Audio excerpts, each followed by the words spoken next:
আমি কোরআন এই আল্লাহ এই লাইলাতুল বরাত নাজিল করার ফয়সালা করেছি, আর লাইলাতুল কদরে আমি আল্লাহ নাজিল করেছি।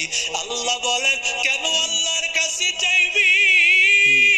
কারণ ফিহা ইউফরাকু কুল্লু আমরিন হাকীম। আল্লাহ বলেন সব ফয়সালা সেই লাইলাতুল বরাতে হবে।